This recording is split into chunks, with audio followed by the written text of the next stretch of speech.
নমস্কার বন্ধুরা, কেমন আছো তোমরা সবাই? আশা করি সকলেই ভালো আছো। আজকের ভিডিওতে তোমাদের সাথে শেয়ার করব আমরা যে হায়দ্রাবাদ গিয়েছিলাম কয়েকদিন আগে। তো গোলকোন্ডা ঘুরে এসে রামোজি ফিল্ম সিটি তো আমরা ঘুরেছি, সবকটা ভিডিও তোমাদের সাথে তো শেয়ার করা হয়নি, প্রথমেই বলেছিলাম। তো গোলকোন্ডা ঘুরে এসে তারপর আমরা চলে এসেছিলাম গোলকোন্ডা, তার চারমিনার ঘুরে এসে চলে এসেছিলাম একটা মিউজিয়ামে। লেখা রয়েছে দ্য নিজাম মিউজিয়াম লেখা রয়েছে। তো মিউজিয়ামের ভেতরের দিকে কিন্তু আমরা ঢুকে পড়ছি সবাই এক এক করে। তারপর প্রথমত ভিতরের দিকে ঢুকবো, তারপর টিকিট কাউন্টারে টিকিট করব, টিকিট করে কিন্তু আমরা ভেতরে ঢুকবো। তো চলে এসেছি মিউজিয়ামে। আর আর দুর্ভাগ্যের ব্যাপার, মিউজিয়ামের ভেতরে কিন্তু আমরা ফোন অ্যালাউ ছিল না, আমরা ফোনে ভিডিও করা কিন্তু অ্যালাউ ছিল না। যদিও একজনের ফোনে শুধু ফটো তুলতে পারবে, একজনের ফোনে, তাও একজনের। তো আমরা যেহেতু 4-5 জন লোক ছিলাম, তার মধ্যে দিয়ে শুধু আমার বর কিছুটা ফটো তুললো। তো ফটো তোলার জন্য কিন্তু এক্সট্রা টাকা দিতে হয়েছে, 150 টাকা মতো কিন্তু দিতে হয়েছে। দিয়ে তারপর কিন্তু ফোন নিয়ে আমরা ভেতরে ঢুকেছি, কিন্তু কেউ ভিডিও করতে পারবো না, ভিডিও অ্যালাউ নয়। শুধু বরের ফোনটা দিয়ে শুধু ফটো তুলতে পারবে, শুধু একজনের ফোন দিয়ে ফটো তুলতে পারবে। তো আমার বর ফটো তুললো, তো তার জন্য ভিতরে কিছু তোমাদেরকে দেখাতে পারলাম না, সেখান থেকে বেরিয়ে চলে এসেছে আরও একটা মন্দিরে। এটা হচ্ছে একটা মন্দির, নামটা কিন্তু ভুলে গিয়েছি, পরে একবার মনে পড়লে তোমাদেরকে বলবো। এটা একটা মন্দির, যেহেতু আমরা মন্দিরের ভিতরেও কিন্তু আমরা ঢুকবো না। মন্দিরটা কিন্তু অনেকটা উঁচুতে, যেভাবে কামাখ্যা মন্দির এগুলো উঁচুতে পাহাড়ের, তো এটাও কিন্তু এরকমই অনেকটা উঁচুতে মন্দিরটা। তাই জামাইবাবু দিদি ওরা গিয়েছিল মন্দিরের ভিতরে, গিয়ে দর্শন করে চলে এসেছে। আমরা কিন্তু বাইরের থেকে দর্শন করে চলে এসেছি, যেহেতু মন্দিরের ভেতরে আমি আমার বর আমরা দুজনে কিন্তু ঢুকবো না, তাই চলে এসেছি। তো তার জন্য সেখানে সে দুটো জায়গার কোনো ভিডিও আমি তোমাদের সাথে দিতে পারলাম না, যেহেতু সেই ভিডিও আমার কাছে নেই। মিউজিয়ামের ভিডিও তো ফোন এলাও ছিল না, ভিডিও এলাও ছিল না, তাই ভিডিও করতেও পারিনি। শুধু ফটো এলাও ছিল, ফটোগুলো বড় করেছে, তোমাদের সাথে এক এক করে ফটোগুলো কিন্তু শেয়ার করব আমি। আর তারপর আমরা ব্যাক টু ব্যাক চলে এসেছি হুসেন সাগরে। তো এটা কিন্তু হুসেন সাগর নাম, কিন্তু এটা সাগর নয়, সাগরে তো এপার ওপার দেখা যায় না, কোনো সীমানা নেই।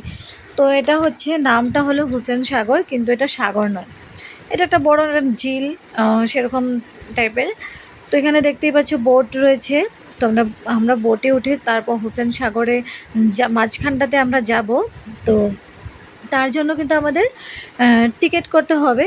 তো এবার টিকিট কাউন্টারের দিকে এগিয়ে যাচ্ছি, বর এখানে টিকিট কাউন্টারে গিয়ে টিকিট করে নিচ্ছে আমাদের সকলের জন্য। আমরা যেহেতু 6 জন লোক আছি, তো 6 জনের জন্য কিন্তু টিকিট করে নিয়েছি, আর আমরা সবাই এখানে দাঁড়িয়ে রয়েছি। আর দাঁড়িয়ে দাঁড়িয়ে ভিউটা দেখছি, জাস্ট খুব সুন্দর ভিউটা, ভীষণ সুন্দর। আর ভীষণ সুন্দর, কিন্তু এটা সকালের দিকে কিংবা বিকেলের দিকে আসলে সেইখানে মজাটাই কিন্তু অন্যরকম হয়ে যায়। আর যেহেতু আমরা দুপুরের দিকে এসেছিলাম, অনেকটা রৌদ্র ছিল, গরমের জন্য একটু প্রবলেম হয়েছিল ঠিকই, কিন্তু বেশ ভালো লাগছিল গিয়ে, কোনো খারাপ লাগেনি, ভীষণ ভালো লাগছিল। তো মামা ভাগ্নে পিছন পিছন আসছে, আমি আগে গিয়ে যাচ্ছি। আর রোদের জন্য আমি চোখ দিয়ে কিন্তু ভালো করে তাকাতে পর্যন্ত পারছি না, এতটা রৌদ্র, তাই ভালো মতো তাকাতেও পারছি না। তো গ্লাসটা লাগিয়ে নিলে ভালো হতো। তো বোটে উঠে আমরা কিন্তু সবাই বসে পড়েছি। প্রথমত আমরা অনেকক্ষণ ভেবেছি যে এই বোটে জায়গা হবে, মনে হচ্ছে জায়গা হবে না। তো নেক্সট বোটের জন্য যদি আমরা অপেক্ষা করি, সেটা আসতে আসতে প্রায় 1 ঘন্টা খানিক, 1 ঘন্টা পর নেক্সট একটা বোট আসবে, এটা যাবে ওখানে, তারপর সেটা আসবে। তো তাই প্রথমে আমরা ভেবেছিলাম চলো জায়গা না হলে দাঁড়িয়ে চলে যাব, উঠে পড়ি, 1 ঘন্টা আবার ওয়েট করব। তো ভেতরে ঢোকার পর দেখছি অনেকটা জায়গা রয়েছে, বাইরে থেকে বোঝা যায় না, ভেতরে ঢোকার পর দেখছি অনেকটা জায়গা রয়েছে। আমরা সকলে কিন্তু নিজেদের মতো করে কিন্তু নিজেরা সিটে কিন্তু বসে পড়েছি। তো এখান থেকে একটু ভিডিও নিচ্ছিলাম, যেহেতু অনেকটা রৌদ্র তাপ, তবুও ভিডিও নিচ্ছিলাম। আর আমাদের বোট কিন্তু স্টার্ট করে দিয়েছি, সামনের দিকে কিন্তু এগিয়ে যাচ্ছে। আর দেখতেই পাচ্ছ আমি কিন্তু মাঝখানটাতে বসেছিলাম, তাই ভালো করে কিন্তু দেখতে পাচ্ছি না। আর আমার জানো তো, বোটে উঠলে আমার এটাই একটা ভালো লাগে, কি আমি সামনের দিকে বসবো, একদম কাছাকাছি বসবো, জলটা আমি দেখে দেখে যাব। বাইরে থেকে দেখলে ফিল হয় জিনিসটা খুবই স্পিড যাচ্ছে, এরকম একটা ফিল আসে। আর ভিতরের দিকে তাকিয়ে থাকলে মাঝখানটাতে বসলে মনে হয় একটা জায়গাতে বসে আছি, এটা যাচ্ছি না, এরকম ফিল আসে। তাই আমি সবসময় চেষ্টা করি সাইডে বসার, কিন্তু এবারে আমার ভাগ্যে সাইডে বসার কিন্তু ছিল না যাওয়ার সময়। তো আমি মাঝখানটাতে বসে যেতে হয়েছে আমাকে, আর সেরকম ফিল আসেনি আমার, খুব একটা মজা কিন্তু আমার লাগেনি। তো চলে এসেছি হুসেন সাগরে, মাঝখানটাতে চলে এসেছি। এবার এখানে বোটটা দাঁড় করাবে, আমরা এক এক করে সকলে মিলে কিন্তু ওই যে স্ট্যাচুটা দেখতে পাচ্ছ, তো ওইখানটাতে কিন্তু আমরা এক এক করে কিন্তু সকলেই যাব। তো এক এক করে সকলেই কিন্তু আমরা ওই জায়গাটাতে যাচ্ছি। আর আমরা সকলে বর, আমি, জামাইবাবু, দিদি, আয়ুষী, শ্রেয়ান, আমরা সকলেই কিন্তু যাচ্ছি। শ্রেয়ান হলো দিদির ছেলে, আয়ুষী হলো দিদির মেয়ে। তো আমরা সকলে কিন্তু চলে এসেছি স্ট্যাচুটার কাছাকাছি। তো স্ট্যাচুটার সামনে কিন্তু আমরা সকলে মিলে কিন্তু অনেক কটা ছবি তুলেছি। সেই ছবিগুলো তোমাদের সাথে শেয়ার করব, সবটাই শেয়ার করব। আর ওদেরকে বলছি তোমরা 4জন ফ্যামিলি একসাথে দাঁড়াও, তোমাদের একটা ছবি তুলে দিই। তো ওদেরকে একটা ছবি তুলে দিচ্ছিলাম। আর শ্রেয়ান কিন্তু কিছুতে আসতে চাইছে না, ও ভালোবাসে না ছবি তুলতে, কেন জানি না। কিছু কিছু লোক আছে কোথাও একটা ঘুরতে গেলেও কিন্তু ছবি তুলতে কিন্তু ভীষণ কষ্ট পায়, ছবি তুলতেই চায় না। তোর মা বাবা বোন মিলে কিন্তু ছবি তুলছে, কিন্তু ও ছবি তুলতেই চাইছে না। তারপর ও যেখানে বসে আছে, যেই অবস্থায় বসে আছে, সেই অবস্থাতেই ওকে আমরা কয়েকটা ছবি নিলাম। এই জায়গাগুলোতে তো আর বারবার আসতে পারবে না, কিন্তু ছবিগুলো কিন্তু স্মৃতি হয়ে কিন্তু থেকে যাবে। এই জিনিসটা কিন্তু সকলে কিন্তু বুঝে না, সকলে কিন্তু ছবি তোলা, ভিডিও করা কিন্তু পছন্দ করে না, আবার কেউ কেউ আছে ভীষণ পছন্দ করে। তো স্ট্যাচুটা হলো মাঝখানে, আমরা চারপাশটা কিন্তু ঘুরে ঘুরে দেখছি। স্ট্যাচুটার চারপাশটা কিন্তু শুধু বুদ্ধদেব তৈরি করে করে কিন্তু এই এইগুলো কিন্তু করা হয়েছে। ভীষণ সুন্দর, চারপাশটাতে শুধু কিন্তু বুদ্ধ। আর স্ট্যাচুটা দেখতে পেয়েছো তোমরা, বড় একটা স্ট্যাচু তোমাদেরকে দেখিয়েছিলাম, সেটাও কিন্তু একটা বুদ্ধ। হুসেন সাগরের মাঝখানে বড় একটা স্ট্যাচু, এটা দেখার জন্য কিন্তু লোক আসে। তেমন কিচ্ছু নেই এখানে দেখার মতো, শুধুমাত্র বড় একটা ঝিল, মাঝখানে এই হুসেন সাগর বলতে এই যে বুদ্ধ স্ট্যাচুটা কিন্তু এখানটাতে রাখা রয়েছে, এটাই দেখার জন্য কিন্তু লোক আসে। তো এই যে লেখাগুলো, the Buddha statue is Hussain Sagar, খুব ভালো লাগছে দেখে।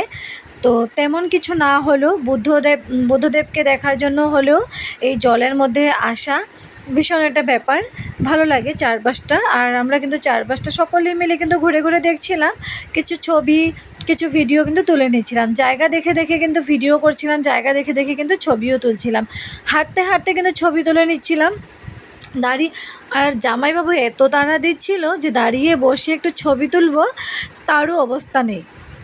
শুধু তাড়াতাড়ি যেতে হবে, আরও দেখতে হবে, সেটা করে করে কিন্তু আমাদেরকে তাড়াহুড়ো দিয়ে দিয়ে কিন্তু নিয়ে আসলো।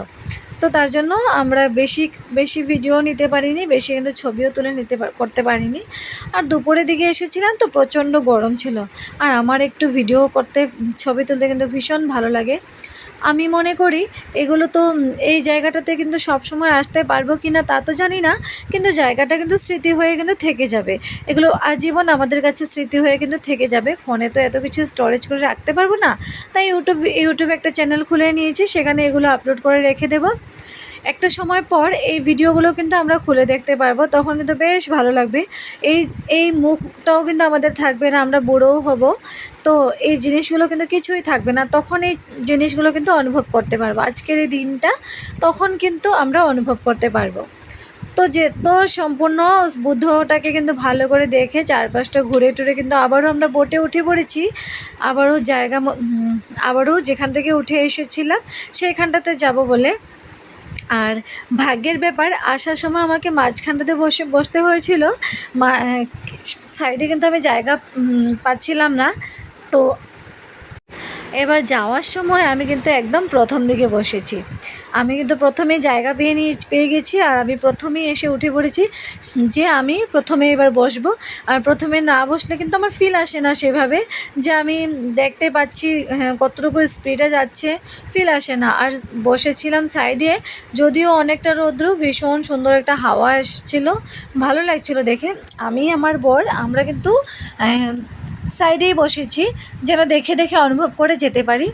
বর কিন্তু যেখানে বসো ওর কোনো আপত্তি নেই, ও সব জায়গাতে কিন্তু নিজেকে মানিয়ে নেয়, কিন্তু আমার ভালো লাগে না। আমার মনে হয় একটু যে কোনো জায়গাতে যাব একটু দেখে শুনে ভালো মতো যাব।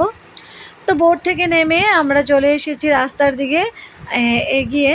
তো দিদি জামাইবাবু আর আমার বর ওরা কিন্তু আগে গিয়ে চলে যাচ্ছে, আর ওদের কাছে রয়েছে আমাদের জলের বোতল। সেই সময়টাতে কিন্তু আমাদের অনেক জল তেষ্টা পেয়েছে, অনেক জল তেষ্টা। সামনে কোনো দোকান নেই, একটু এগিয়ে যেতে হবে।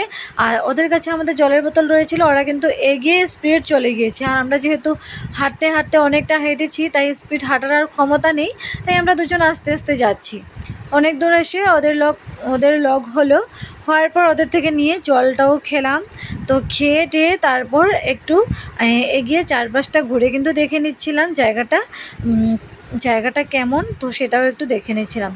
আসার সময় তো পুরো জায়গাটা ভালো করে দেখতে পারিনি। প্রথমে ইচ্ছে ছিল আগে হোসেন সাগরে গিয়ে বুদ্ধটাকে আগে দেখে আসি, তারপর আর অ্যাকচুয়ালি নদীটার মাঝখানে যে বুদ্ধ আছে সেটা কিন্তু আমার জানা ছিল না। ওখানে গিয়ে জানতে পারলাম যে বুদ্ধটা আছে, কিন্তু আজ সেখানে আছে কিন্তু। তো এই হুসেন সাগরে কিন্তু দোকান ছিল, কিছু দোকান ছিল আর একটু দূর।